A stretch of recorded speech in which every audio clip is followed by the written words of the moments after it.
like water, ever flowing. The morning is like water, it is constantly flowing, changing, and containing unlimited force. When I was young and training in the streets of Hong Kong, I would watch the harbor at dawn. Water taught me more than any master could. It demonstrated to me that true strength is derived from perfect adaptation rather than rigidity. I am Bruce Lee. What I'm going to share with you today isn't another strategy or approach for memorizing.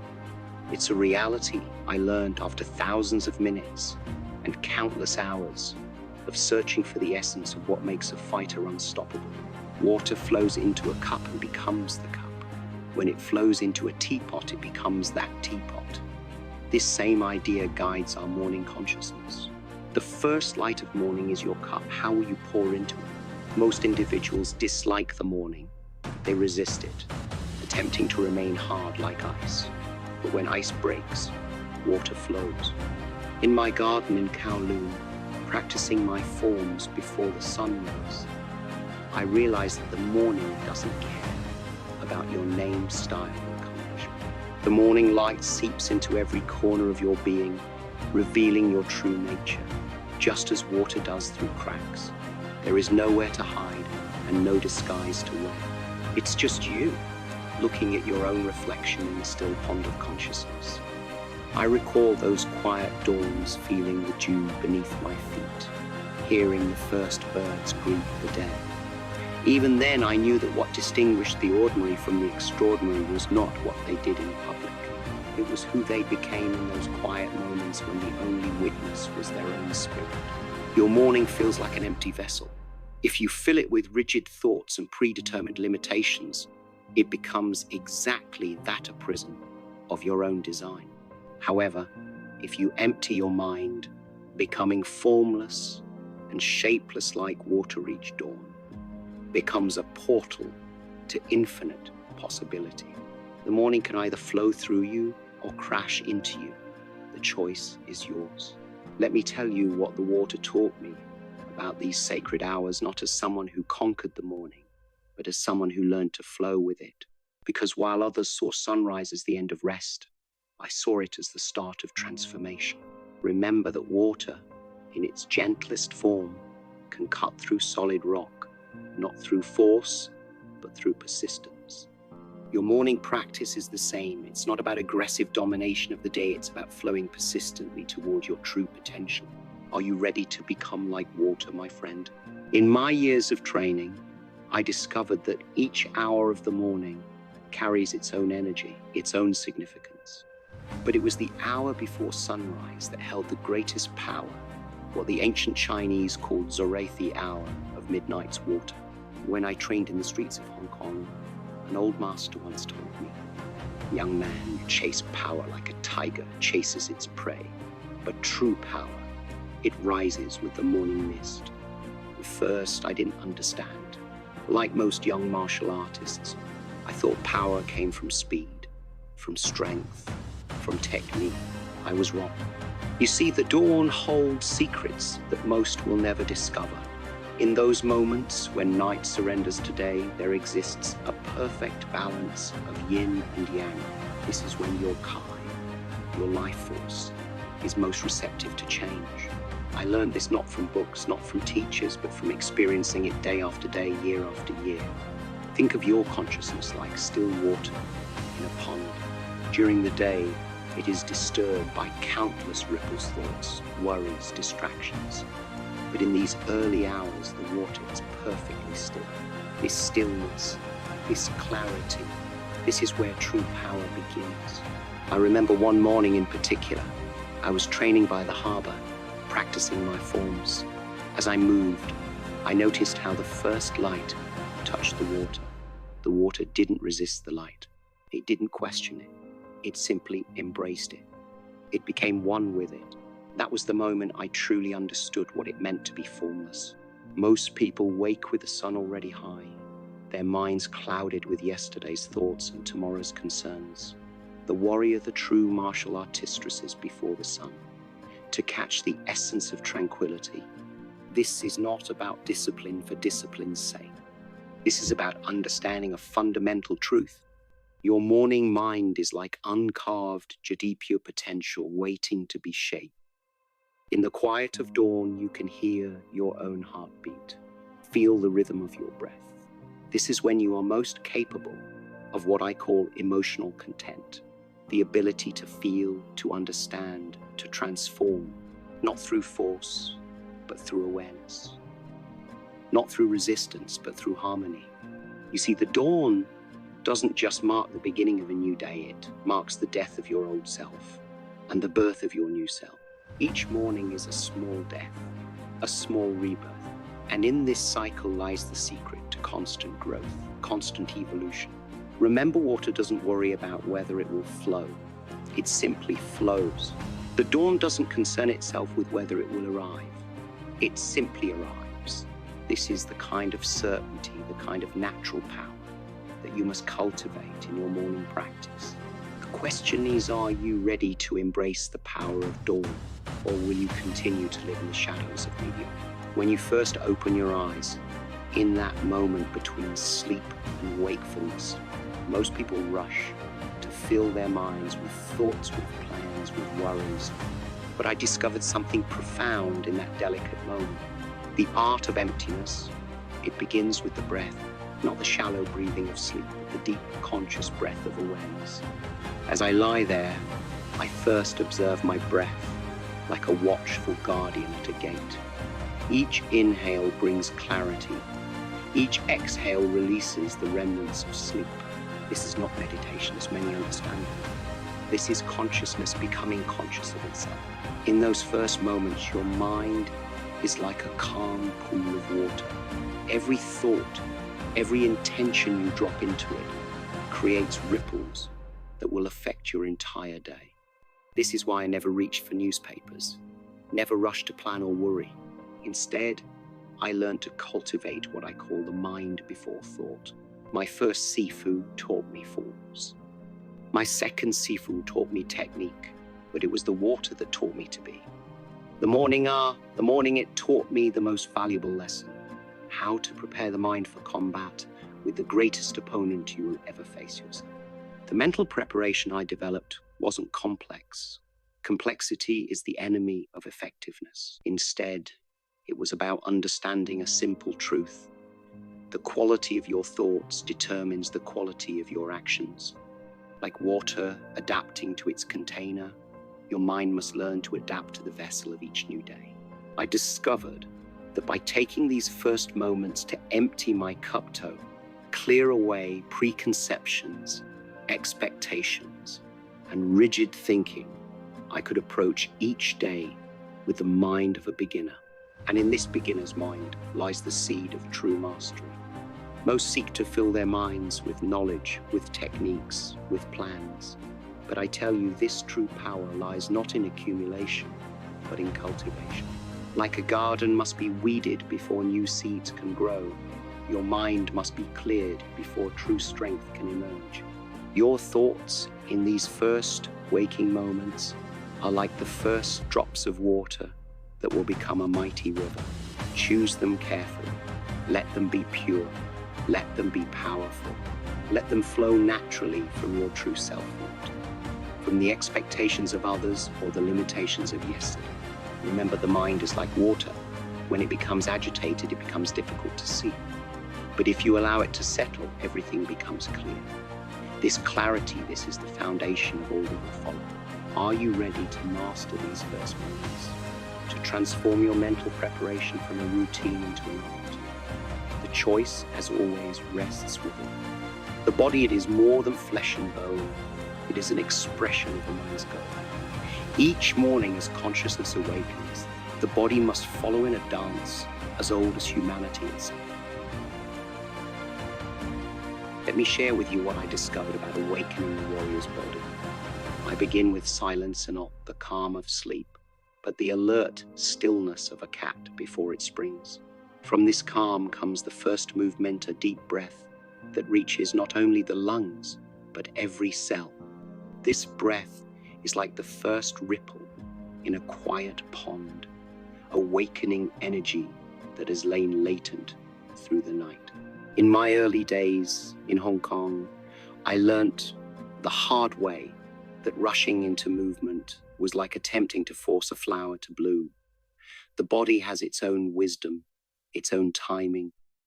So I designed what I call the awakening sequence here, sequence as natural as water flowing downstream. First, I wiggle my toes, feeling the energy ascend from the ground up. Then I rotate each joint from ankles to neck knot with force, but with mindfulness, like oiling the hinges of a gate. Each movement prepares the body for what's to come. This is an exercise. This is an awakening of the body's natural healing potential.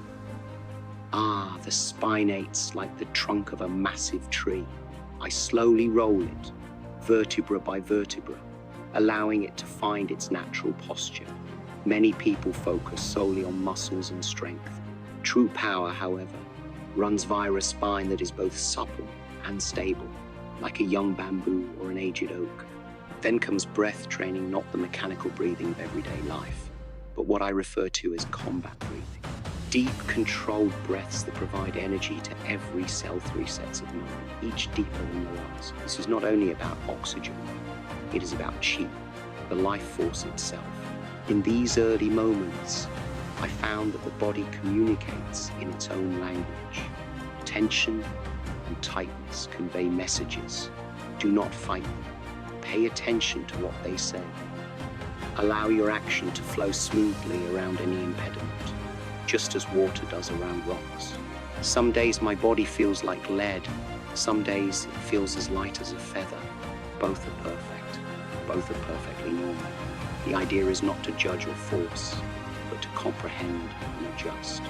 This is what I mean when I say be like water. Remember that physical awakening is not about working yourself to exhaustion before the day begins. It's about bringing the mind and body into harmony, about getting your instrument ready for the symphony of action that lies ahead. Your body is like a well-tuned weapon that must be activated with respect, understanding, and purpose. In these times of physical awareness, you realize what I've always taught. The body follows the mind, but the mind must respect the body. They are not two distinct things, but rather a cohesive manifestation of your fighting spirit. Are you ready to understand what it truly means to be physically awake? A warrior's core takes time to develop. It was fashioned in the fires of many mornings. But let me tell you something that may surprise you. The most effective training is not usually the most strenuous. It is the most aware. In those early hours, after waking the body, I learned a fact that altered my perception of strength. Your core, what Chinese masters call dantian, is more than just a collection of muscles. It is the core of your being, the wellspring of all power. I remember training in my backyard and learning that one perfect push-up done with complete consciousness was more valuable than 100 done aimlessly.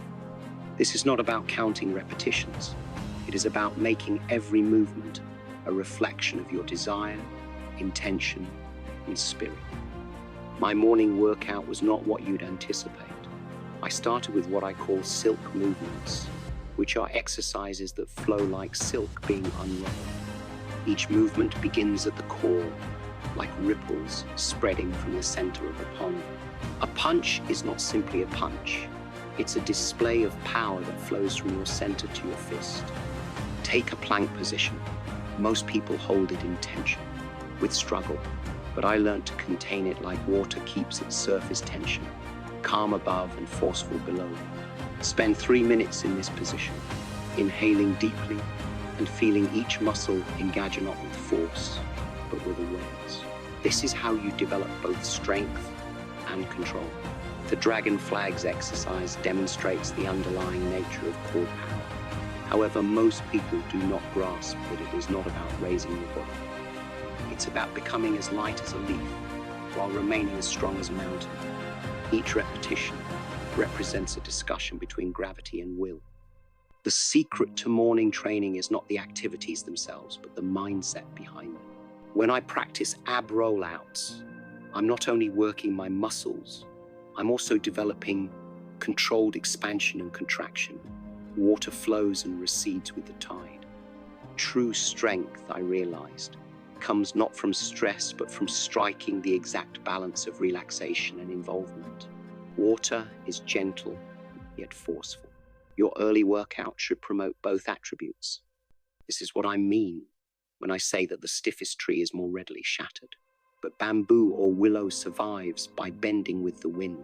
Every morning I finish my core training feeling energized rather than exhausted. The idea is not to exhaust your energy, rather it is to nourish it, to let it flow like a tremendous river with every action, breath, and purpose. Remember that the warrior's core is not created solely by force, but rather through everyday attentive movement. True strength radiates from the heart, like waves from the ocean's depths. Are you ready to uncover the genuine source of your power in the midst of morning practice? Beyond the physical and mental, there is a dimension that most warriors never reach, the spiritual core of training. What I found in those quiet hours before morning was the genuine secret to boundless strength. I discovered this truth not in a temple or from a teacher, but in times of complete presence, when your body moves with complete awareness and your mind becomes as still as an undisturbed pool. Something astonishing occurs. You touch the limitless. Some call it meditation, but it is much more. During my training, I found that spiritual growth is more than just sitting still with your eyes closed. It's about finding the ideal moment when action and awareness merge. Water reflects the moon completely, only when it is not disturbed.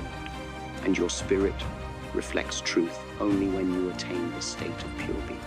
Every morning, following my physical training, I perform what the ancient masters referred to as movement meditation. But I don't merely move. I eliminate the distinction between self and action. Punches are no longer punches. A kick is no more a kick. They become expressions of something more profound, something ageless. Most martial artists train their bodies. Some people train their thoughts. However, few people comprehend that true mastery is achieved through spiritual training. This is not metaphysical nonsense. It is practical truth. When your spirit is powerful and your intentions are pure, your skills become effortless, like water flowing downhill. They occur by themselves.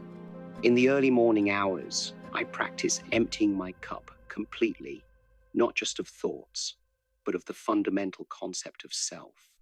This is what I mean when I say be formless. When you fully empty yourself, the universal power can flow through you unhindered. Your actions take on the qualities of the wind, natural, effortless, and forceful. I remember one morning exercising by the water. As I proceeded through my forms, I suddenly realized the wave does not try to crash onto the coast. It merely follows its own nature.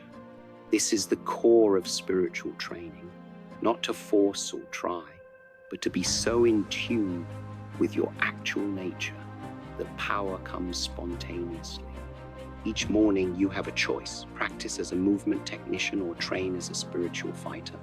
The distinction is not in what you accomplish, but in how well you understand the truth underlying the movement. Training, like water, can be shallow or deep, appearing the same on the surface. Remember that the ultimate goal of spiritual training is not to leave the physical world, but to incorporate the infinite into every action, breath, and instant. This is what elevates method into art, and art into a path to enlightenment. The question is not whether you can punch or kick. The question is, can you empty yourself to the point where the universe flows through your movements? The body is like a sword, and food is the fuel that tempers it. Years of training and experimentation taught me that morning nutrition is more than just eating. It's about recognizing the exact moment when the body is ready to take nutrition. In my early days, I made the error that many warriors do, exercising on a full stomach, or worse, eating heavy meals just after practice. The old masters said, eat like a peasant in the morning, a merchant at noon, and a king at night. But I learned a deeper reality. The morning body resembles a latent flame. If you feed it too much, you will smother it. If you feed it too little, it will become weaker. I learned to wait and let my practice ignite the inner fire first. Only until the body has fully awakened, when every cell is vibrating with energy from training dew, I consume my first nourishment. My breakfast was basic but precise. A raw egg in warm water with a dab of brandy, not for flavor, but for purpose. Protein in its purest form, mixed with warmth, opens the Kai channels. Some thought this was unusual, but I realized what others didn't. Nutrition isn't about satisfaction, but about optimization. I realized that the body's knowledge far outweighs our usual perceptions about breakfast. In the early hours, your body functions like a well-tuned instrument. Heavy foods act like thick oil on delicate strings, dulling the vibration and dampening the responsiveness. Instead, I chose things that were light but powerful. Almonds soaked in water overnight, fresh fruits that hadn't lost their vitality, and herbs that had been tested over centuries of martial history. Most people don't realize, however, that timing is just as important as substance. Food, like a martial technique, must be supplied at the exact right time to have the greatest impact. Morning nutrition should be scheduled to match your body's natural rhythm. I learned to listen to my body's messages rather than the clock. Some days, my body craved nothing but fresh water till the sun rose. Some days it wanted quick sustenance. This is not inconsistent. This is the pinnacle of consistency, adhering to your body's actual requirements rather than rigid standards. Remember, nutrition is not about following someone else's plan. It's about learning your own body's language, feeling small cues that tell you exactly what you need and when you need it. Just like water adapts well to any container, your nourishment must adapt properly to your changing needs. The value of morning nutrition is found not in complexity, but in purity and timeliness. When you realize this, food becomes more than just nourishment. It is an instrument for transcendence. Consider if you eat out of habit or to nurture your fighting spirit. The trip of 1,000 miles begins with one dawn. Throughout my years of training, teaching, and finding, I've discovered that true transformation isn't about what you know, but how deeply you apply it. What do you do with your knowledge? Everything I've shared with you today, mental preparation, physical awakening, core training, spiritual progress, and nutritional understanding, is like a finger pointing to the moon. Don't concentrate on the fingers, or you'll miss out on all the heavenly beauty. I've walked this path before. I've tried every method, questioned every tradition, abandoned what doesn't work, and polished what works. The morning routine I've shared is more than simply a series of tasks. It's a springboard for discovering your own warrior path. However, consider this. Knowledge without action is equivalent to having a sword sheathed but never pulled. The power of the morning comes from living, breathing, and becoming these concepts rather than simply knowing them. Like water, which can exist as mist, liquid, or ice, you must adapt and flow while remaining true to yourself. Many people will hear these comments and nod in agreement. Few will rise tomorrow to begin. Even fewer will continue the following day and the day after that. What about those few? They are the ones who will discover what I found, that within each of us is dormant strength beyond our comprehension, ready to be awakened in those precious morning hours. What is the difference between a fighter and a dreamer? It's not talent, it's not luck, it's hardly even a dedication. It is the willingness to see each dawn as a chance for change, to accept discipline not as a burden, but as a means to freedom.